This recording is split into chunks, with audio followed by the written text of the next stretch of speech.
जब कभी आप दिल्ली के दीनदयाल मार्ग स्थित भारतीय जनता पार्टी के केंद्रीय मुख्यालय पर पहुंचेंगे तो वहां पर आपको दो पार्टी नेताओं से मिलने वाले लोगों की भारी भीड़ दिखाई देगी। पहले नेता वो जो 4 चुनावों तक उत्तर प्रदेश में महत्वपूर्ण भूमिका निभाते रहे और हर बार पार्टी को मुकम्मल जीत दिलाने में कामयाब रहे। वहीं दूसरे नेता वो जो अब पहली बार उत्तर प्रदेश में प्रभारी बनाए गए हैं और ये 27 चुनाव में उनकी अग्नि परीक्षा होगी कि किस तरह से वो अपनी पार्टी इस बार जीत दिला सकेंगे। नमस्कार, आप देखना शुरू कर चुके हैं दैनिक दुनिया समाचार। मैं हूं आपके साथ अभिनव सिंह। भारतीय जनता पार्टी के राष्ट्रीय अध्यक्ष नितिन नवीन ने कल अपनी नई टीम की घोषणा की। इसमें वसुंधरा राजे से लेकर स्मृति ईरानी तक को जगह मिली। उत्तर प्रदेश पर विशेष फोकस रहा और ओबीसी समाज का भी प्रतिनिधि जो है विशेष रूप से इस नई टीम में देखने को मिला कि किस तरह से ओबीसी समाज से आने वाले लोगों को टीम में जगह दी गई है। लेकिन उसके अगले ही दिन 24 घंटे के भीतर पार्टी ने 3 राज्यों में होने वाले चुनाव के लिए अपने प्रभारियों की नियुक्ति कर दी है। उत्तर प्रदेश में विनोद तावड़े को प्रभार गया है। वो राष्ट्रीय महामंत्री हैं, महाराष्ट्र से आते हैं। महाराष्ट्र की नीति में उनका अनुभव रहा है। एबीवीपी के समय से विनोद तावड़े पार्टी से जुड़े रहे और प्रभारी के रूप में पार्टी ने गुजरात से आने वाले एक नेता को मान दी है। तरुण को गुजरात चुनाव का प्रभारी बनाया गया है और सतीश पुनिया को पंजाब चुनाव का प्रभारी बनाया गया है। लेकिन आज हम बात करेंगे विशेष रूप से उत्तर प्रदेश पे, क्योंकि सभी की निगाहें लगातार उत्तर प्रदेश विधानसभा चुनाव पर टिकी हुई हैं कि आखिर उत्तर प्रदेश में इस बार क्या होगा।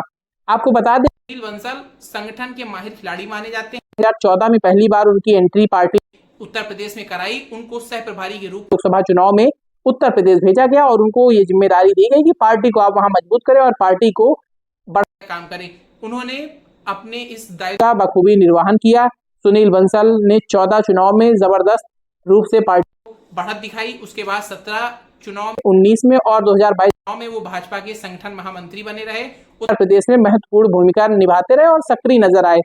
पिछले लोक चुनाव 2024 में सुनील बंसल कहीं भी उत्तर प्रदेश दिखाई नहीं दिए, वो अन्य जगह गए। और सुनील बंसल ऐसे व्यक्ति हैं जो उड़ीसा से लेके तक जहां पर भाजपा का कोई नामो निशान नहीं, इस तरह की बंजर जमीन कमल खिलाने का काम करते रहे हैं। तो सुनील बंसल की 2024 एंट्री नहीं हुई, ऐसा माना गया कि इसी कारण उनको उत्तर प्रदेश चुनाव में काफी जो है हार का सामना करना। क्योंकि सुनील बंसल ऐसा माना जाता है कि पार्टी विरोधी लहर है तो उसको पहले ही भांप लेते हैं और कार्यकर्ताओं को साथ लाने में, असंतुष्ट और नाराज नेताओं को मनाने में और पार्टी को हर तरह से मजबूती से खड़ा करने में अपनी भूमिका निभाते रहे हैं।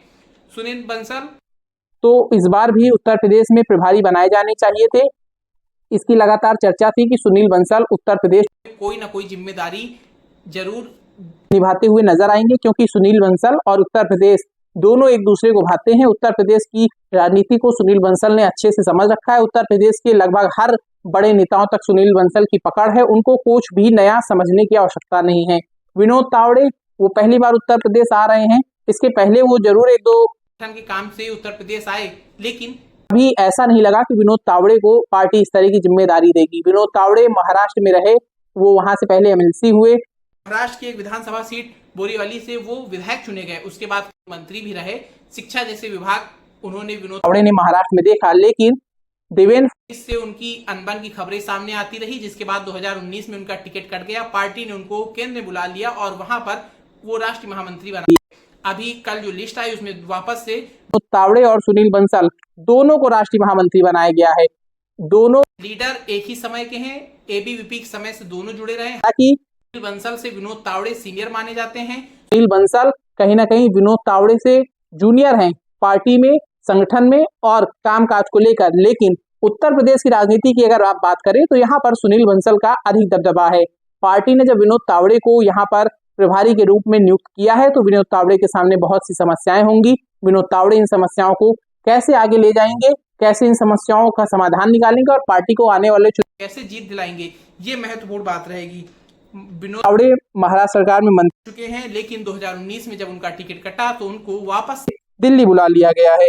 2014, 17, 19, 22 ये 4 चुनाव थे जिसमें सुनील बंसल उत्तर प्रदेश में सक्रिय भूमिका में नजर आए और सुनील बंसल ने हर बार पार्टी को जीत दिलाने में महत्वपूर्ण भूमिका निभाई है। तो क्या सुनील बंसल की अनदेखी भाजपा को भारी पड़ेगी? सुनील बंसल इस बार उत्तर प्रदेश में प्रभारी के रूप में क्यों नहीं नियुक्त किए गए? क्या उनको सह प्रभारी भी बना सकती थी? पार्टी के सामने ऐसी क्या मजबूरी थी? सुनील बंसल उत्तर प्रदेश में पार्टी नहीं लाई, इसके पीछे केंद्रीय आला कमान का कोई फैसला है, केंद्रीय आलाकमान की कोई रणनीति है, या फिर ये सुनील बंसल की व्यक्तिगत इच्छा है? चूंकि ऐसा माना जाता है कि अगर किसी विधान सत्र चल रहा है और वहां पे के कितने भी विधायक मौजूद हों, लेकिन अगर सुनील बंसल उस राजधानी में अगर उनका प्लेन उतरता है तो सभी विधायक विधानसभा छोड़कर सुनील बंसल से मिलने चले जाते हैं। मैंने जिन दो नेताओं की बात की शुरुआती उद्बोधन में कि जिनसे मिलने के लिए भाजपा के मुख्यालय पर भारी भीड़ रहती है, वो दोनों नेता सुनील बंसल और विनोद तावड़े हैं। दोनों राष्ट्रीय महामंत्री हैं, दोनों उत्तर प्रदेश से जुड़े रहे हैं। एक का अतीत उत्तर प्रदेश से बहुत गहराई से जुड़ा रहा है और एक अब वर्तमान में उत्तर प्रदेश में अपनी मेहनत जो है वो करने जा रहे हैं। विनोद तावड़े, सुनील बंसल दोनों संगठन के माहिर खिलाड़ी हैं। एबीवीपी के समय से ये लोग पार्टी से जुड़े रहे और हर बार लगभग पार्टी को इन्होंने आगे ले जाने का काम किया है। सुनील बंसल बंगाल और उड़ीसा, तेलंगाना, इन सभी राज्यों में पार्टी को वो आगे ले गए हैं। आप इससे अंदाजा लगा सकते हैं कि सुनील बंसल कितने माहिर खिलाड़ी हैं।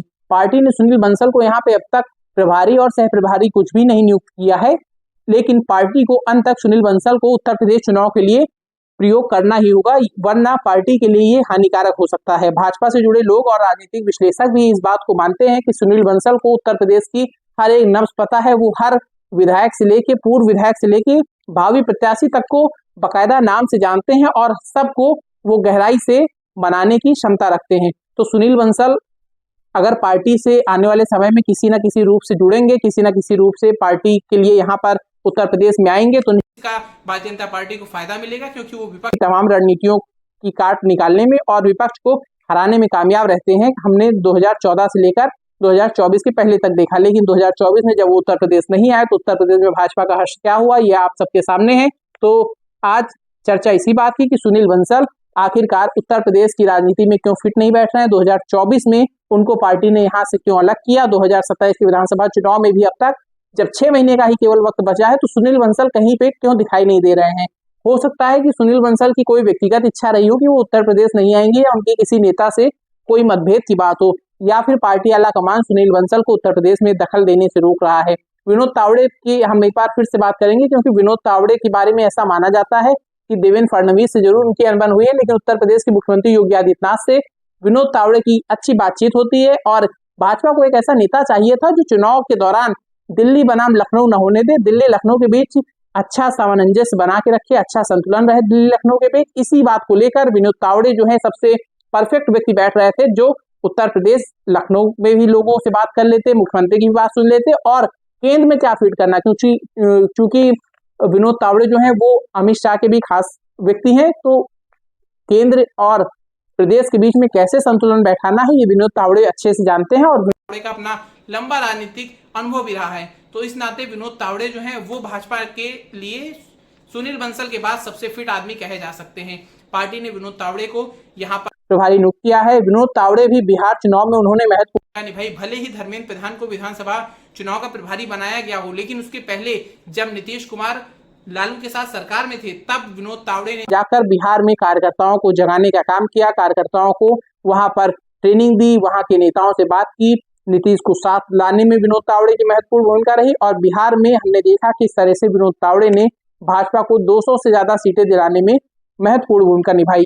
विनोद तावड़े की बात करें तो विनोद तावड़े जो हैं वो बिहार के साथ साथ हरियाणा में भी चुनाव प्रभारी रहे। हरियाणा में चुनाव में विनोद तावड़े की महत्वपूर्ण भूमिका रही। हरियाणा में भी वो सरकार को जिताने में कामयाब रहे, अपनी पार्टी की सरकार बनवाने में। तो विनोद तावड़े का भी जो अनुभव है वो कोई खराब नहीं है, चाहे बिहार की बात कर लें, चाहे हरियाणा की बात कर लें, हर जगह पर उन्होंने पार्टी को आगे ले गए। हरियाणा भी किसानों की, जाट की और ये वाली भूमि मानी जाती है जहाँ पे बीजेपी को नुकसान हो जाता है, लेकिन हरियाणा हो या बिहार हो, जहाँ पर बीजेपी मजबूत नहीं थी, वहां पर संगठन को बढ़ाने में, संगठन को मजबूत करने में भाजपा के लिए विनोद तावड़े एक संजीवनी के रूप में जो है दिखाई दिए हैं। तो ऐसा माना जा रहा है कि आने वाले समय में उत्तर प्रदेश विधानसभा चुनाव में भी विनोद तावड़े भाजपा को कहीं ना कहीं फायदा ही करेंगे, लेकिन सुनील बंसल की क्या कुछ भूमिका रहेगी आने वाले समय में, ये गौरतलब रहेगा।